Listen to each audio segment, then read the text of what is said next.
आज हम पढ़ेंगे मशीन डिज़ाइन। तो मशीन डिज़ाइन का जो फर्स्ट चैप्टर है वो है इंट्रोडक्शन, और इंट्रोडक्शन के अंदर सबसे पहला टॉपिक है इंट्रोडक्शन टू डिज़ाइन। तो सबसे पहला क्वेश्चन जो बनता है, what is machine design. Machine design क्या होता है? तो मशीन डिज़ाइन क्या होता है? Creation of better and new machines।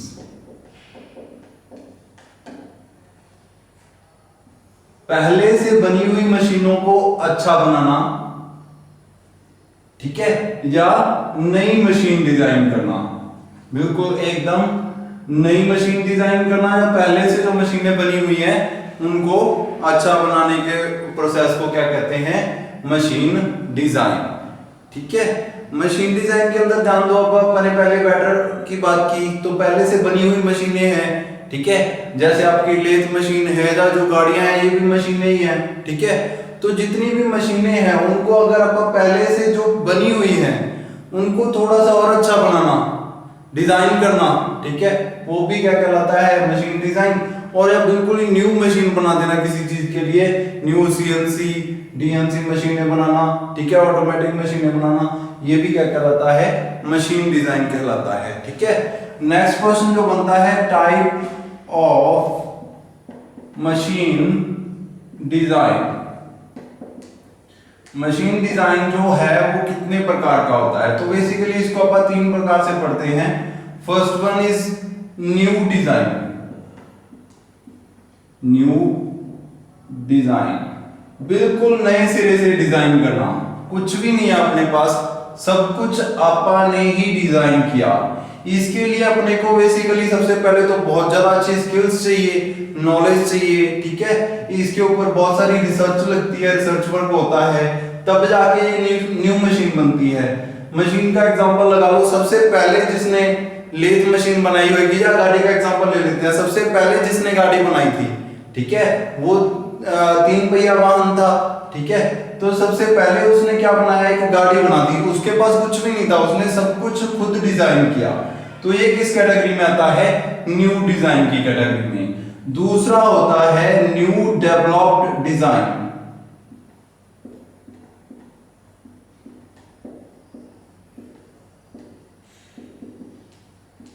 अपने पास डिजाइन था, किसी ने पहले गाड़ी बना दी, आपने उसको डेवलप करके अच्छी गाड़ी बना दी, ठीक है।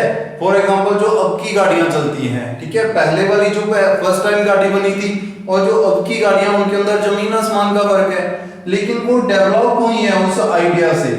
जो फर्स्ट टाइम गाड़ी बनी थी उससे डेवलप होके आज वाली गाड़ियां बनी है, ठीक है। फर्क तो बहुत है, डिजाइन सब कुछ नया किया है आज वालों ने, लेकिन डेवलप वो उसी आइडिया से हुई है जो फर्स्ट टाइम किसी ने बनाई थी गाड़ी, ठीक है। थर्ड वन इज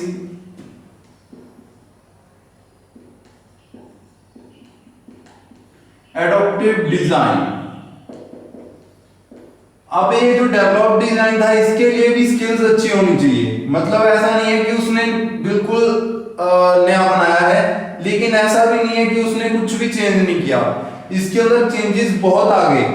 पहली जो गाड़ी आई थी उसके अंदर हो सकता है वो 3 पहिया थी, 3 पहिया थी, तो उसके अंदर आपने डेवलप करके उसको आज की जो गाड़ियां चल रही हैं 4 पहिया वाहन है, ठीक है, और 4x4 वर्क करते हैं, इतने अच्छे इंजन है, वो सारी जो डेवलपमेंट हुई है वो न्यू डेवलप्ड डिजाइन है। जो एडॉप्टिव डिजाइन है उसके अंदर बिल्कुल थोड़े से चेंजेस, सेम डिजाइन। अब मान लो फॉर एग्जांपल पहले गाड़ी बनी ऑल्टो, ऑल्टो के बाद गाड़ी बनी स्विफ्ट, ठीक है। अब इन दोनों के अंदर शेप का और थोड़ा बहुत इंजन का फर्क है, ठीक है। तो इसका क्या किया गया? मान लो थोड़ा बहुत ही फर्क है, तो इसमें क्या किया गया? ये डेवलप्ड डिजाइन था पहले से ऑल्टो, इसके अंदर सब चीजें हैं जो स्विफ्ट के अंदर होंगी, उसको बस थोड़ा सा और एडवांस करके अपने एडॉप्टिव डिजाइन लेके पहले से अडॉप्ट करके डिजाइन उसी के अंदर थोड़े से चेंजेस करके उसको थोड़ा सा और अच्छा बना दिया। तो ये कौन सा डिजाइन हो गया? एडॉप्टिव डिजाइन हो गया। तो ये तीन प्रकार के डिजाइन जो है वो टाइप ऑफ डिजाइन है। First one is new design, second is new developed design और थर्ड इज एडॉप्टिव डिजाइन। पहले से अपन ने यूज कर रखा है, उसी को अपन ने फिर से थोड़ा सा एडवांस कर दिया। ठीक है रवि। नेक्स्ट जो क्वेश्चन बनता है कि जरूरत क्या है मशीन डिजाइन की, necessity of machine design.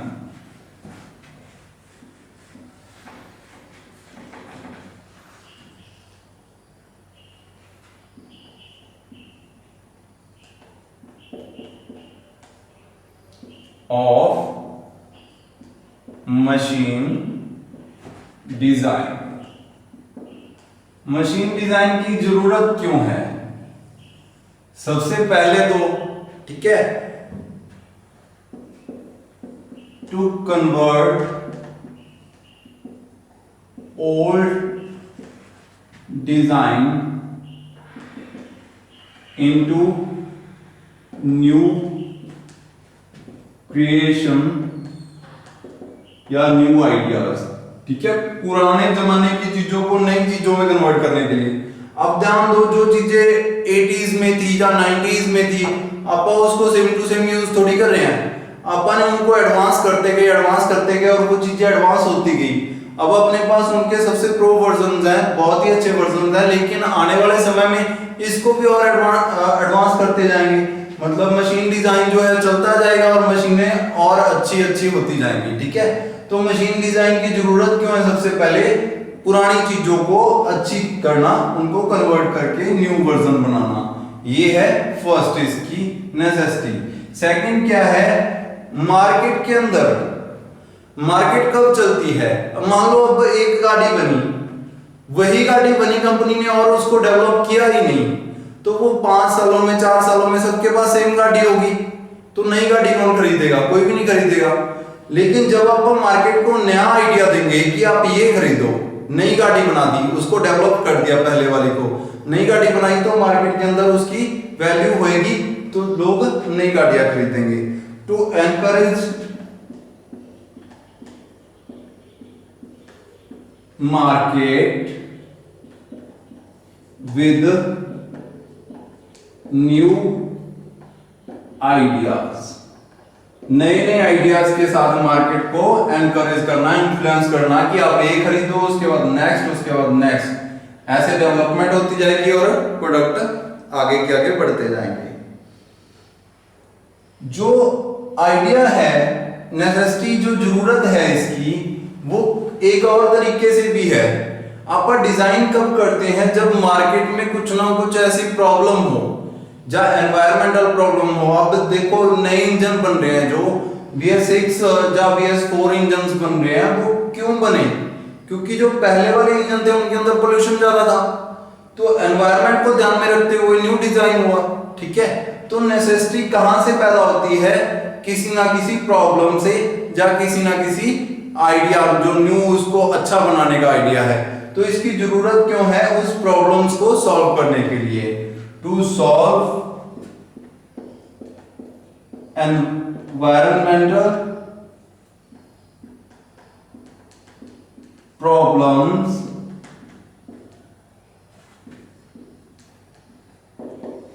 Environment की प्रॉब्लम्स को सॉल्व करने के लिए आप जो है न्यू आइडियाज करेंगे, न्यू डिजाइन बनाएंगे। ठीक है, फॉर इनोवेशन,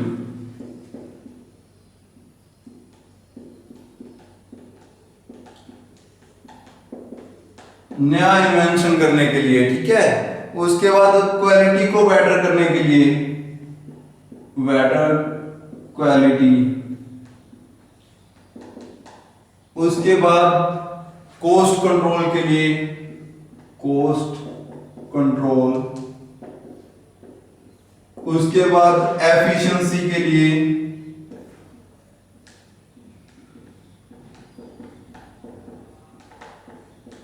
ठीक है। ये सब जो है जरूरतें हैं मशीन डिजाइन की। आप क्यों करते हैं मशीन डिजाइन?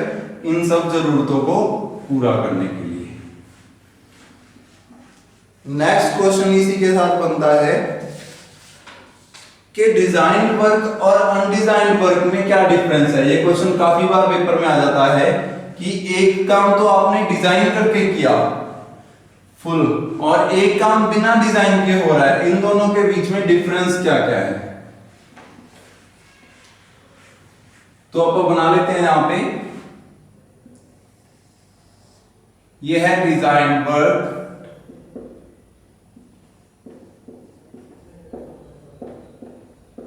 और ये है अनडिजाइन वर्क।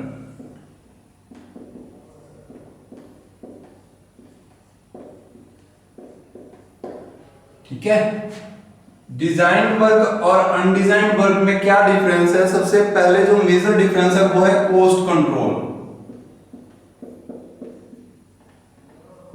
इसमें आप कॉस्ट को ध्यान में रखते हुए पूरा डिजाइन करते हैं कि इसके अंदर यहां पे कॉस्ट ज्यादा लगेगी, यहां पे नहीं।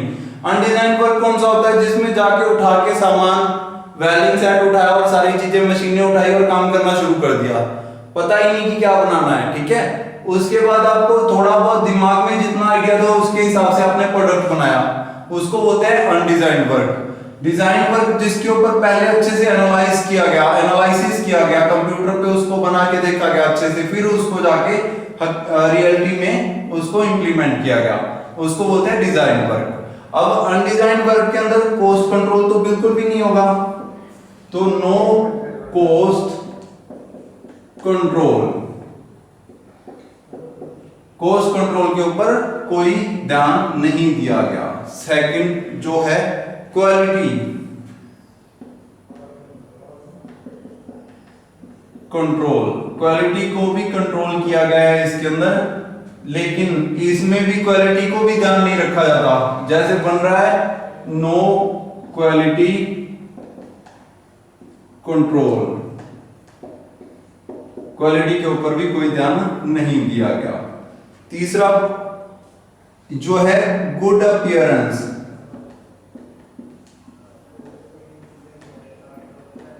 ऑफ मशीन, जो डिजाइन की गई है उसकी अपीयरेंस जो है वो अच्छी होती है,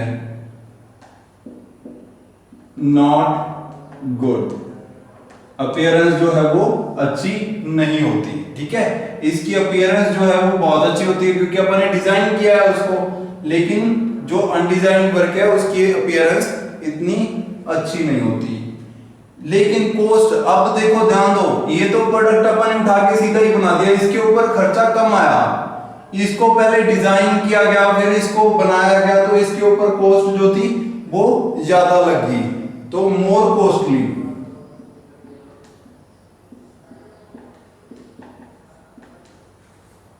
लेस कॉस्टली, खर्चा जो बनाने से पहले जो प्री में खर्चा आया वो इसके ऊपर कम आया, इसके ऊपर ज्यादा आ गया। लेकिन फिर दूसरी बात एफिशिएंसी, मोर एफिशिएंसी,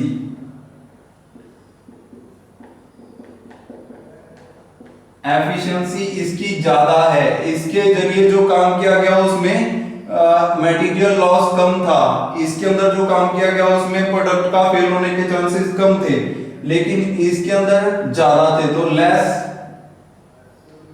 इफेक्टिव या लेस एफिशिएंसी। ठीक है, ऐसे और भी बहुत सारी चीजें हैं जो आप डिजाइन वर्क और अनडिजाइन वर्क के अंदर देख सकते हो। जैसे after sale services, after sale services होता है कि आपने प्रोडक्ट को बेच दिया, उसके बाद जिसके पास वो गया उसके पास जाके थोड़ी बहुत उसके अंदर कोई कमी आ गई, कमी रह गई, तो वो डिजाइन वर्क के अंदर तो निकालनी आसान है क्योंकि सबके पास सेम प्रोडक्ट गया है। लेकिन अनडिजाइन वर्क के अंदर जो जे सेल्स के बाद की जो सर्विसेज हैं उसको पहुंचाना इम्पॉसिबल है क्योंकि आपको खुद नहीं पता कि आपने वो प्रोडक्ट कैसा बनाया था। हर प्रोडक्ट पहले प्रोडक्ट से अलग होएगा इसके अंदर। ठीक है, तो लास्ट क्वेश्चन जो बनता है इसके अंदर, डिजाइन प्रोसीजर।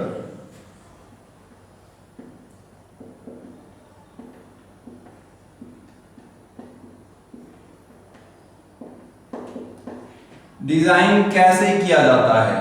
ठीक है, डिजाइन सबसे पहले इसके स्टेप्स होते हैं। सबसे पहला स्टेप होता है ड्राइंग प्रिपेयर करना, एक बेसिक ड्राइंग प्रिपेयर करना।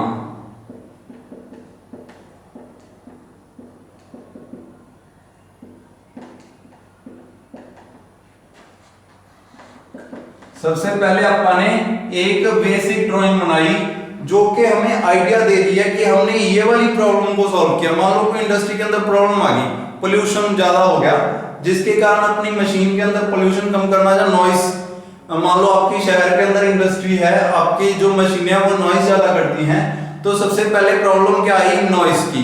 तो नॉइस को कम करने के लिए सबसे पहले जो आप प्रोडक्ट बना रहे हो उसका बेसिक जो ड्राइंग है वो आपने प्रिपेयर कर ली। दूसरा क्या है, आप इसी के अंदर जब बेसिक ड्राइंग प्रिपेयर करके उसके बाद आप सोचोगे कि आपने प्रॉब्लम कौन सी सॉल्व किया है इस ड्राइंग से, डिफाइनिंग द प्रॉब्लम।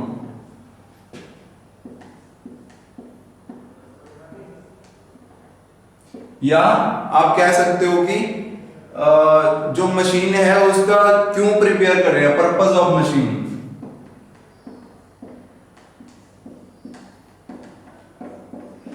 मशीन को आप क्यों बना रहे हैं, ठीक है। तो ये जो दो प्रॉब्लम्स हैं ये क्लियरली आप स्टेट करेंगे, स्टेटमेंट लिखेंगे कि ये हमारी प्रॉब्लम आ रही थी और ये पर्पस है इस मशीन को बनाने का। उसके बाद अपन नेक्स्ट जो क्वेश्चन होगा, नेक्स्ट उसके बाद आप करेंगे मैकेनिज्म की सिलेक्शन, सिलेक्शन ऑफ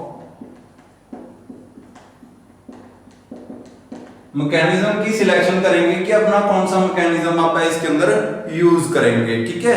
अब मान लो कि अलग अलग मोशंस हैं उसके अंदर, ठीक है, बहुत सारे, अब मशीन है, मशीन के अंदर बहुत सारे मोशंस हो रहे होते हैं, सभी मोशंस के अंदर अलग अलग मैकेनिज्म यूज होंगे, तो वो सभी मैकेनिज्म आप सिलेक्ट करेंगे जब आप डिजाइन कर रहे होंगे, ठीक है। उसके बाद आप बनाएंगे डायग्राम ऑफ मैकेनिज्म, मैकेनिज्म का डायग्राम बनाएंगे, ठीक है, कि आप कौन से मैकेनिज्म्स जो है कहां पे यूज कर रहे हैं, ठीक है। उसका सारी ड्राइंग बनाएंगे, उसका डायग्राम बनाएंगे कि ये मैकेनिज्म ऐसा होना चाहिए, ये मैकेनिज्म ऐसा होना चाहिए। क्यों बनाएंगे, ताकि उसके ऊपर आगे का एनालिसिस किया जा सके। अब बहुत सारे मैकेनिज्म लगने हैं तो सारे मैकेनिज्म की डिटेल ड्राइंग आप बाद में बनाएंगे, पहले ये प्री ड्राइंग होगी उसकी, ये बेसिक ड्राइंग होगी मैकेनिज्म्स की, ठीक है। उसके बाद आप इसके ऊपर फोर्सेस कैलकुलेट करेंगे, calculation of forces, forces on each mechanism,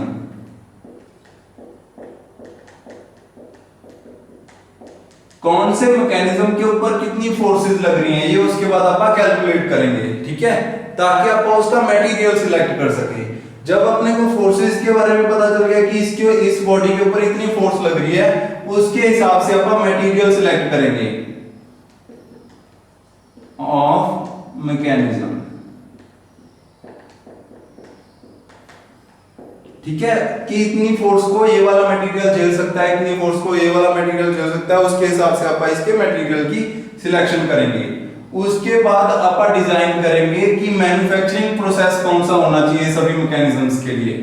next 7th point, manufacturing process, process for each mechanism, her mechanism के लिए कौन सा मैन्युफैक्चरिंग प्रोसेस आप यूज करेंगे ये आप अच्छे से डिफाइन कर लेंगे, ठीक है। उसके बाद आप डिटरमाइन करेंगे अलाउबल स्ट्रेसेस,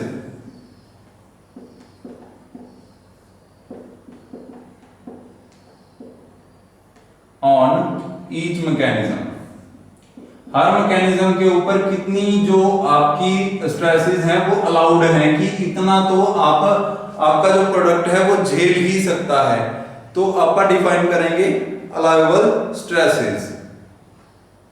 उसके बाद नेक्स्ट जो 9th पॉइंट है, इसके अंदर आप जब अपने को अलाउबल स्ट्रेसेस का पता चल गया कि इतनी स्ट्रेसेस अलाउड हैं उसके अंदर, मतलब कि इतना वो झेल सकता है प्रोडक्ट, इतनी अपने को स्ट्रेसेस चाहिए, अलाउबल स्ट्रेसेस चाहिए इतनी, तो आप उसके बाद उसका साइज सिलेक्ट करेंगे, selection of size of each component. ठीक है, अब स्ट्रेसेस के हिसाब से जितनी ज्यादा स्ट्रेस चाहिए, स्ट्रेस कंट्रोल चाहिए, उतना प्रोडक्ट का साइज जो है वो इंक्रीज करते जाएंगे। ठीक है, अब पहले मैंने विड्थ जो सोची थी वो 5 mm थी किसी प्रोडक्ट की। जब मुझे पता चला कि अलाउड स्ट्रेसेस जो है वो ज्यादा है, इससे ज्यादा चाहिए इसकी विड्थ, तो अपने को 10 करनी पड़ेगी। मतलब कि साइज आपको उसी हिसाब से डिफाइन करते जाएंगे जितनी स्ट्रेसेस जो है ज्यादा चाहिए इसके लिए। ठीक है, नेक्स्ट है उसके बाद लास्ट आप उसके बाद डिटेल ड्राइंग बनाएंगे।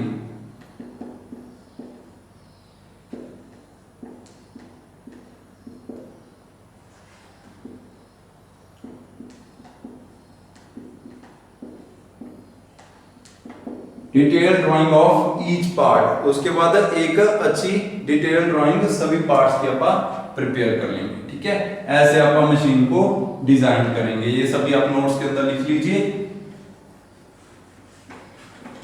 उसके बाद लास्ट क्वेश्चन जो है 1.1 का इंट्रोडक्शन टू डिजाइन का, characteristics of a good designer.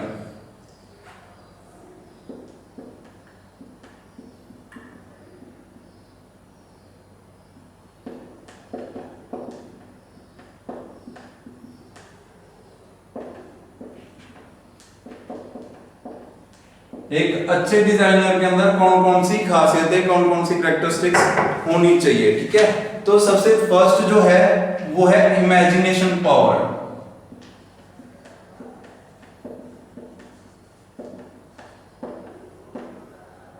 मतलब कि उसकी इमेजिनेशन अच्छी होनी चाहिए। ठीक है, वो वाइड थिंकर होना चाहिए, कुछ भी सोच सके। ठीक है, मतलब कि कोई भी प्रॉब्लम आ रही है उसका सॉल्यूशन वो सोच सके, इमेजिन कर सके। ठीक है, दूसरा अगर तो उसका क्या होना चाहिए, लॉजिकल थिंकिंग।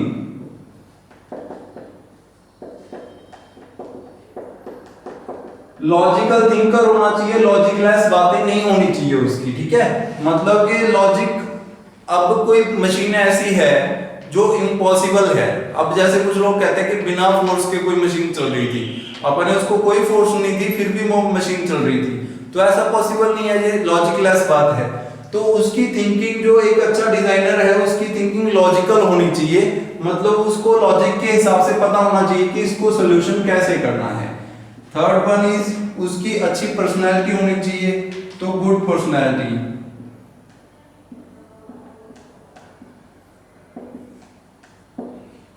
ठीक है, और नेक्स्ट ऐसे ही वो कॉन्सेंट्रेटेड होना चाहिए, कॉन्सेंट्रेशन।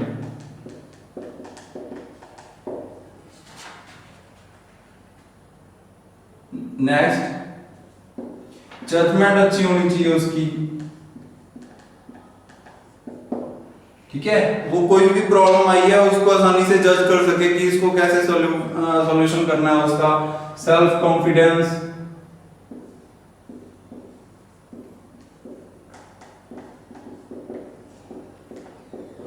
अच्छा कॉन्फिडेंस होना चाहिए उसके अंदर। ठीक है, कॉन्फिडेंस के साथ वो इंप्लीमेंट कर सके। एबिलिटी टू इंस्पायर, दूसरों को इंस्पायर कर सके। एनर्जी अच्छी होनी चाहिए उसके अंदर, एनर्जी लेवल। ठीक है, ऐसा ना हो कि उसको पता ही ना चले कि क्या हो रहा है। ठीक है, एनर्जी अच्छी होनी चाहिए, हर चीज को कंट्रोल कर सके। पॉजिटिव थिंकिंग,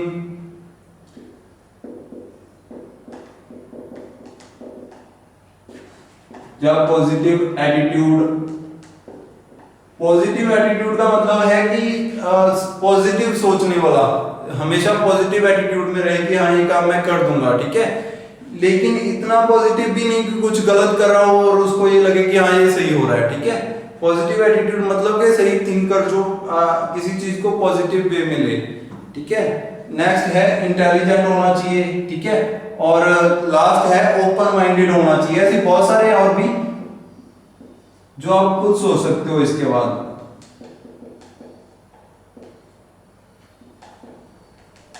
ओपन माइंडेडनेस मतलब कि खुले विचारों का हो, कुछ भी सोच सके, वाइड थिंकर हो। ठीक है, तो ये सब उसकी कैरेक्टरिस्टिक्स हैं एक अच्छे डिजाइनर की। इसी के साथ आपका फर्स्ट जो चैप्टर है उसका फर्स्ट टॉपिक जो था इंट्रोडक्शन टू डिजाइन, उसके अंदर ये क्वेश्चंस बनते हैं सारे, वो मैंने आपको आज करवा दिए हैं। अभी अपन नेक्स्ट चैप्टर शुरू करेंगे नेक्स्ट लेक्चर के अंदर 1.2।